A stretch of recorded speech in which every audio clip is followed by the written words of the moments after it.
Hoje nós vamos meditar sobre o último momento, atitudes do cristão em tempos de crise. Quero convidar você a abrir no livro de 1 Coríntios, capítulo 2, versículo 9. Quando você achar, diz glória a Deus. Você está sem Bíblia? Acompanhe aqui, ou acompanhe com alguém que está ao seu lado, em nome de Jesus. Falando em atitudes do cristão em tempos de crise, esse texto diz assim: mas como está escrito, as coisas que o olho não viu, o ouvido não ouviu, e não subiram ao coração do homem, são as que Deus preparou para aqueles que o amam.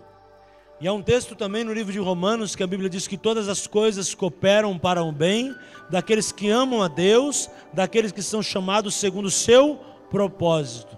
Então, o propósito de Deus é fazer abundantemente mais, infinitamente mais do que pedimos ou pensamos. Há duas palavras que vão andar junto aqui, quando a gente lê esse texto, que é a palavra amor.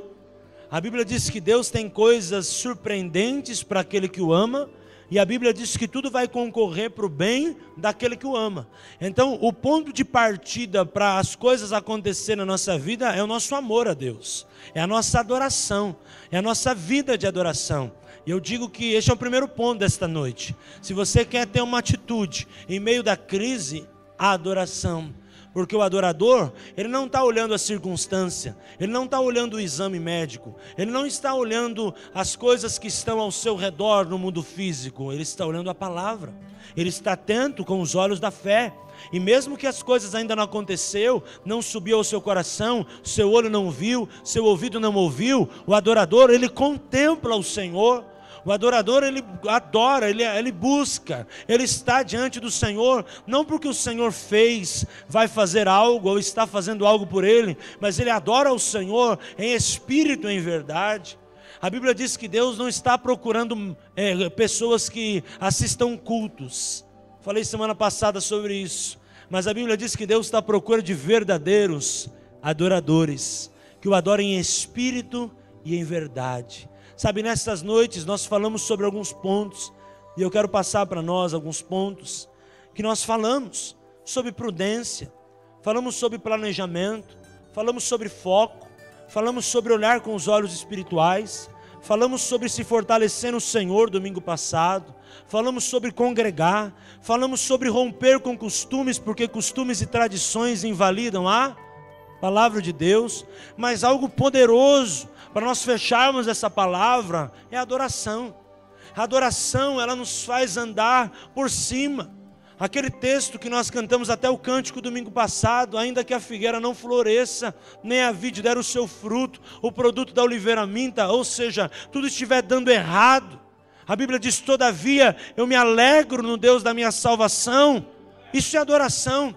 Adoração não é porque tudo me vai bem, é porque eu me exulto no Deus da minha salvação, porque Ele me deu os pés como os da corça, para andar em lugares altos. E eu profetizo que o Senhor vai fazer de mim e de você verdadeiros adoradores, e que nós possamos adorar o Pai em espírito e em verdade. E ali em João 4, Jesus disse para aquela mulher: e vem a hora, e já chegado a hora. Ele não estava dizendo um dia vai chegar a hora. Quando Jesus encontra a mulher ali no poço, ali em Samaria, ele diz: e vem a hora, e já chegado a hora. Eu quero declarar nesta noite: já é chegado a hora em que os verdadeiros adoradores que estão aqui em Santo André esta noite adorarão ao Pai em espírito e em verdade. Esta é a hora, este é o tempo, este é o momento do Senhor para a tua vida. Quantos creem, diz amém? E a Bíblia continua: mas Deus nos revelou pelo seu Espírito. E esse espírito que a Bíblia diz aqui, amado, é algo tremendo. Não está falando do espírito do homem interior, que somos feitos de corpo, alma e espírito, mas está dizendo do Espírito Santo. O Espírito Santo que revela. Há um texto na Bíblia, em Apocalipse, que a Bíblia diz: eis que abre uma porta que ninguém pode fechar. Sabe quem prega isso? João, na ilha de Patmos, quando Deus se mostra a ele, e ali ele tem uma experiência com Deus. E quando ele diz: eis que abro uma porta que ninguém pode fechar, ele está dizendo: eis que abro a revelação, e a revelação ninguém pode fechar. A revelação da palavra de Deus é dada por nós por intermédio do Espírito. Em João 16:13 a Bíblia diz que o Senhor nos deixaria o Espírito da verdade e Ele nos guiará por toda a verdade, anunciando as coisas que ouvimos e as coisas que hão de vir. Isto quer dizer que o Espírito Santo, ele prescruta e ele então revela até o ponto de dividir alma e espírito, juntas e medulas, Hebreus 4:12.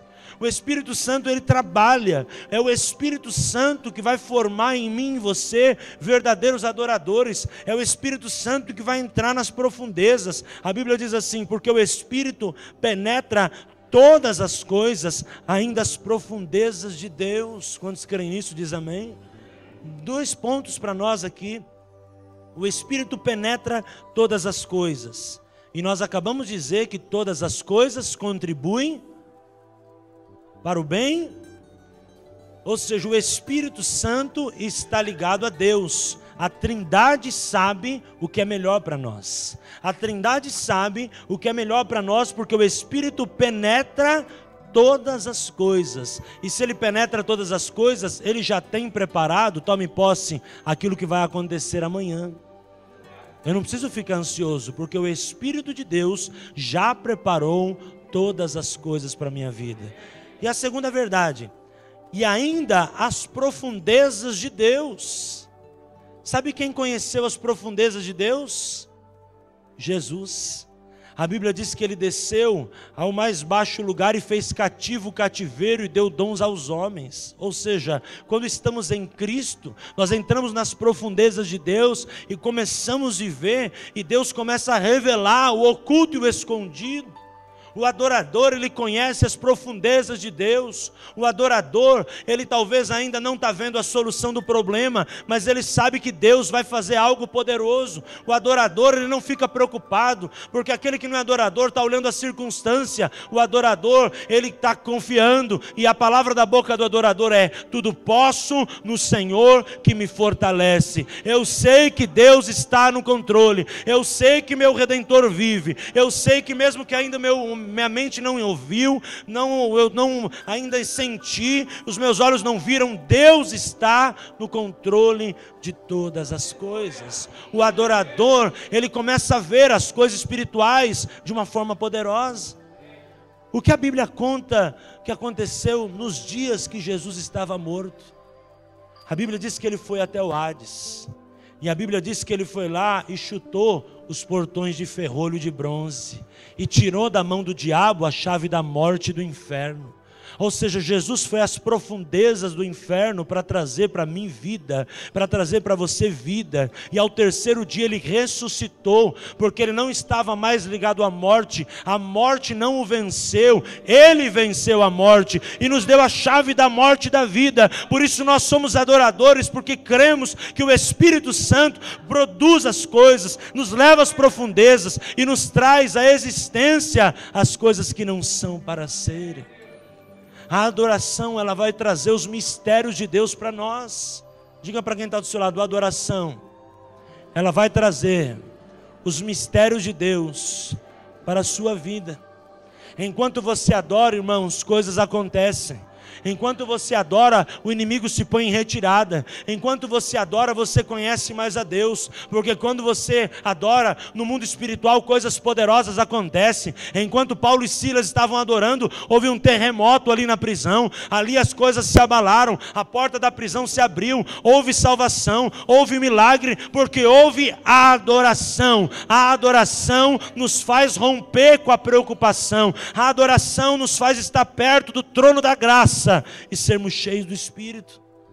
Quando há adoração, há conquistas espirituais. Quando há adoração, nós atraímos o coração de Deus, e as coisas que não são começam a acontecer, e os milagres começam a acontecer, porque de fato a adoração. Quantos querem entrar nas profundezas de Deus? Porque qual dos homens sabe as coisas do homem, senão o Espírito do homem que nele está? Assim também ninguém sabe as coisas de Deus, senão o Espírito de Deus. Mas nós não recebemos o Espírito do mundo, toma posse, mas o Espírito que provém de Deus, para que pudéssemos conhecer o que nos é dado gratuitamente por Deus. Sabe o que é adoração? É graça. Pela graça sois salvos, mediante a fé. Isso não vem de vós, é dom de Deus. João 1,16, porque todos nós temos recebido da sua plenitude e graça sobre graça. A graça de Cristo nos faz ter acesso ao Senhor. A graça do Senhor nos faz ter acesso ao trono do Senhor. E ali nós somos renovados de glória em glória. Como é lindo isso. Como é lindo ver essa palavra. A Bíblia diz que conhecemos porque nos foi dado gratuitamente. Toma posse disso no teu coração. Esse é o cuidado de Deus para a tua vida. A maior atitude que você pode ter no momento da crise é adorar. Por quê? Porque no meio da adoração você descobre o tamanho da graça de Deus. Você descobre o tamanho do poder de Deus. Você descobre o tamanho da fidelidade de Deus. Você descobre o tamanho do poder do Deus que você serve. Em nome de Jesus. Falou de graça, o inimigo fica furioso mesmo, irmão. Para a gente ver que a graça, quando ela entra no coração de um pecador, ela leva ao céu. Mas quando alguém não conhece a graça, o inimigo fica furioso. Adoração. A adoração nos faz descobrir a graça. A adoração nos faz descobrir o plano de Deus. O plano de Deus é perfeito. E sabe, tem muito crente que ainda não conheceu a graça. Por quê? Porque o Deus desse século cega o entendimento. E sabe o que acontece quando Deus desse século cega o entendimento? É o que você está vendo agora. Mais testemunho do que isso você não tem, está aí. Pastor, mas qual que é o plano para a vida dele? O amor de Deus. Porque quando o amor não tem lei, e quando ele conhece o amor, ele conhece a verdade. Quando ele conhece a verdade, ele conhece a graça. E a graça liberta, a graça transforma, a graça de Deus nos faz ser adorador. Quantos crentes, amém? E a graça de Deus nos leva mais perto do Senhor. Então, nesse momento de crise econômica, financeira, familiar, confia na graça. Confia que Deus vai prover todas as coisas na hora certa, da maneira certa, e nada vai te faltar. Glória a Deus, aleluia. Versículo 13.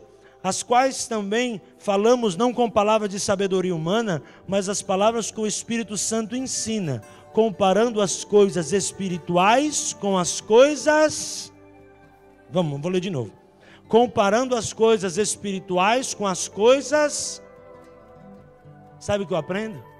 Quem está na adoração não olha as circunstâncias. Quem está em adoração, quem está buscando ao Senhor, não está querendo comparar as físicas com a espiritual.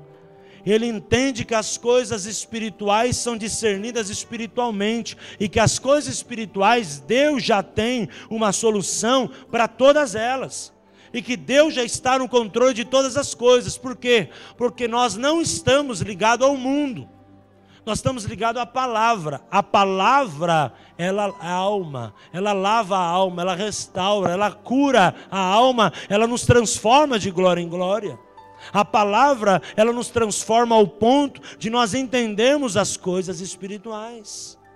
As coisas espirituais só se discernem espiritualmente. O adorador, ele não está olhando as coisas físicas. Ele olha o índice, ele olha o exame, ele olha a realidade, mas ele conhece a palavra. E ele sabe que ele vai viver a palavra. Ele sabe que ele vai viver a promessa de Deus. Ele sabe que ele vai viver as coisas de Deus. E ele vai obedecer. Porque ele vai obedecer porque ele tem prazer na lei do Senhor.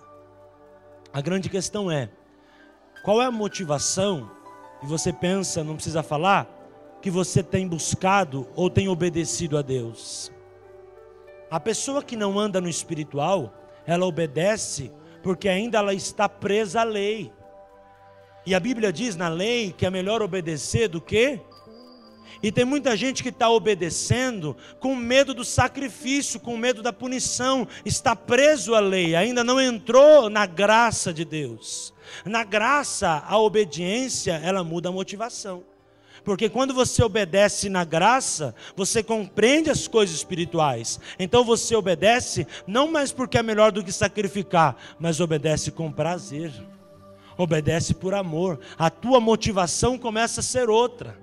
Aí então, em vez de você obedecer e ter peso, eu estou obedecendo, mas estou sentindo um peso, estou sentindo uma opressão, estou sentindo um jugo. Você obedece com prazer, e quando você obedece com prazer, as coisas começam a acontecer, porque você no mundo espiritual está liberto do jugo, aleluia.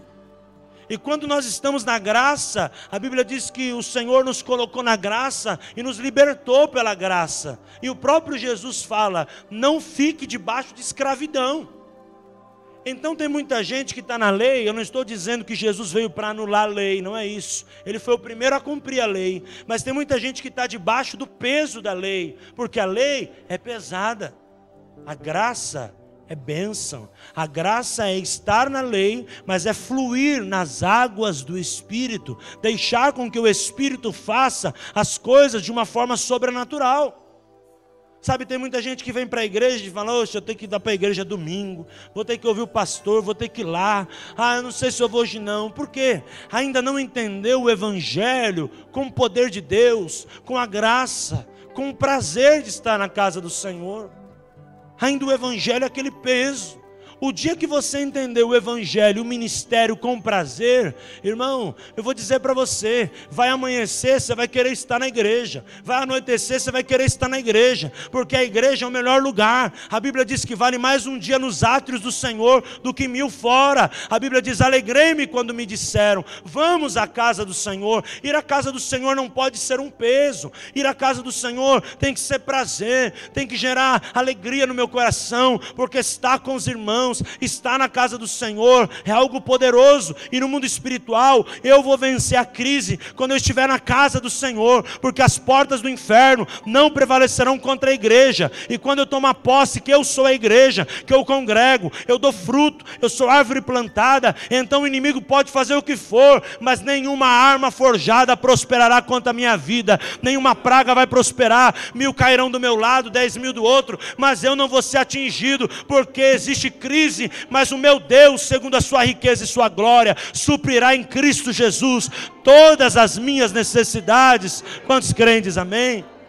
Porque estamos na graça, e a graça gera prazer. Lutas você passa, eu passo, peso você passa, eu passo, mas quando dizemos vamos à casa do Senhor, alegrei-me. Motivação, empenho, eu vou, porque ali é a casa do meu Deus, porque eu vou adorar, como nós cantamos, eu vim só para te adorar, como nós cantamos, glória ao teu nome, e nós vamos ver o céu se abrir, e as coisas vão acontecer, e no mundo espiritual, Deus vai fazer coisas poderosas. Quantos crentes, amém? 14, ora, o homem natural não compreende as coisas do Espírito, porque lhe parecem loucura e não pode entender. Por quê? Porque ele está cego no entendimento. E a Bíblia diz: não vos conformeis com este mundo, antes transformarmos pela renovação do vosso entendimento, para que vocês possam viver a boa, perfeita. Enquanto a pessoa não tem mudança aqui, ela não compreende aqui a graça. E depois o versículo 15: mas o que é espiritual discerne bem tudo. Por quê? Porque de ninguém ele é discernido. Vou explicar um pouco melhor esse texto. Vamos para cá. Aquele que é espiritual, quem está aqui é espiritual, diz amém. Discerne bem tudo, amém? Por que discerne bem tudo? Porque conhece a palavra, conhece a graça, e conhece, mesmo no meio da aflição, que a Bíblia diz: no mundo tereis aflições, mas tem de bom ânimo, eu venci o mundo e tudo que nele há. E Jesus falou: vocês vão vencer também. Então quem conhece o espiritual, tira de letra a crise. Ele vai passar pela crise, o vento pode soprar, mas aquilo que eu disse esses domingos, vai bater, vai envergar, mas não vai quebrar. Lembra da história do carvalho? Se você não lembra, pega o CD lá, pega o YouTube. Mas olha que interessante, aqui existe muito problema de interpretação bíblica. Mas o que é espiritual discerne bem tudo. Resolvido, já explicamos, já entendemos. Enquanto ele, por ninguém, é discernido. Agora, irmão, você tem que tomar muito cuidado com essa palavra discernido, porque o original da palavra discernido não é discernido, é enganado. Porque senão, existe aquela interpretação: bom, agora eu conheço Deus, agora eu não preciso mais de pastor, Agora eu não preciso mais ir para a igreja, porque eu conheço bem o mundo espiritual, ninguém vai ser maior do que eu. Aí já entra o orgulho, a porta para o diabo entrar e destruir a tua vida. Eu não sou discernido por ninguém, ou seja, tudo que eu falo eu sei, eu conheço Deus, eu tenho visão, eu tenho a palavra, eu louvo em casa. Aí aquilo que eu falei semana passada, você vai entrar no grupo dos desigrejados.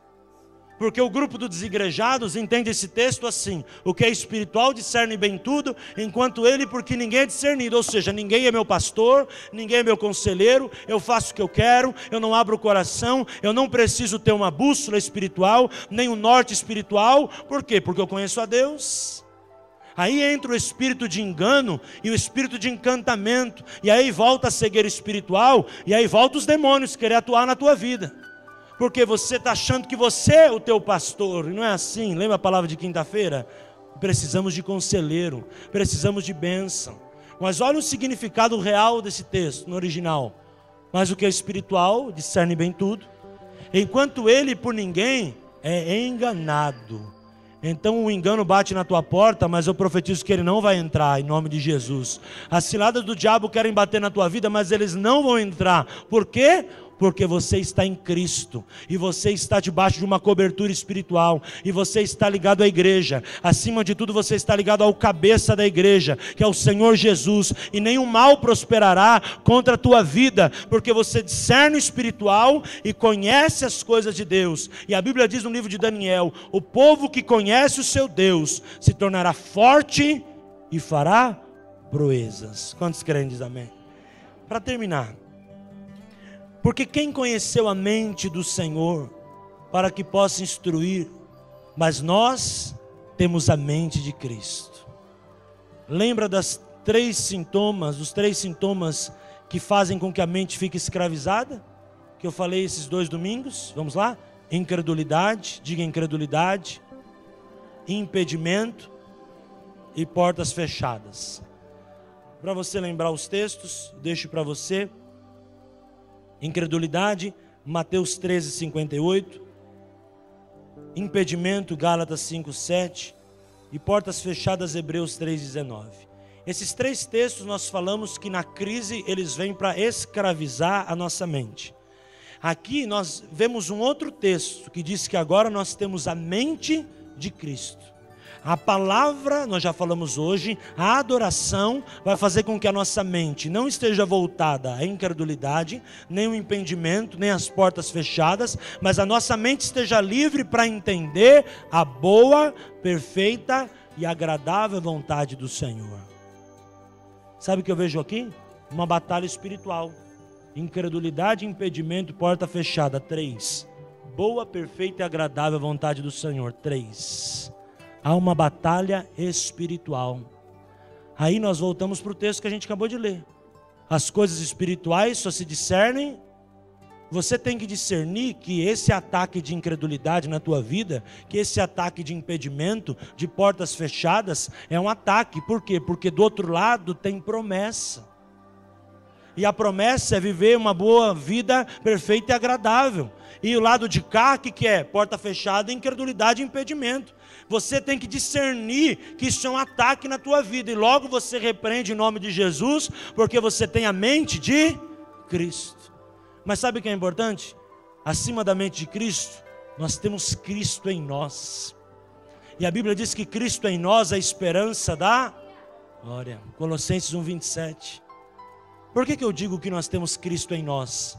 Porque ninguém, pois, conheceu a mente do Senhor. Ou seja, Ele sabe de tudo e de todos.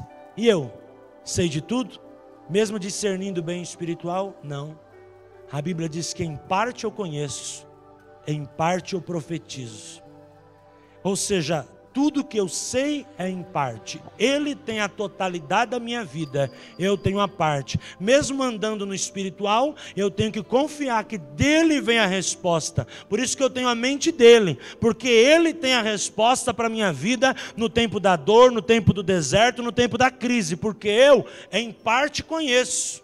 Eu em parte profetizo, mas eu digo que Ele tem a totalidade do governo da minha vida e da tua vida. Toma posse em nome de Jesus. Por isso que quando Ele nos ensinou a orar, Ele diz, ore dizendo, venha o teu reino, seja feita a tua vontade. Ou seja, venha o teu governo, seja feita a tua vontade assim na terra como no céu. Ou seja, você sabe de tudo, Senhor. Eu sei em parte, então eu não quero metade do governo, eu quero o governo. Eu tenho a mente de Cristo, não mais a mente escravizada. Eu tenho uma mente livre para viver o propósito de Deus para a minha vida. Venha o teu reino, Senhor. Eu não posso te ensinar a fazer por mim, nem a minha oração chega até o céu de uma forma perfeita, mas Senhor, me ajuda a fazer com que a tua vontade seja feita na minha vida, porque eu tenho a mente de Cristo, e eu confio que todas as coisas cooperam para aqueles que amam. Eu faço parte, você faz parte desse time, e que são chamados segundo o seu propósito. Então quando nós adoramos, a graça entra, nos transforma de glória em glória, e não mais nos preocupamos, mas confiamos, esperamos, porque a Bíblia diz que aqueles que esperam no Senhor renovarão as suas forças, subirão com asas como águia, correrão e não se cansarão, caminharão e não se fatigarão. Eu profetizo essa palavra sobre a tua vida, e deixo essa mensagem nesta noite no teu coração, que haja adoração, que haja graça, que haja o propósito de Deus, e que haja certeza, irmãos, irmãs, somente em parte.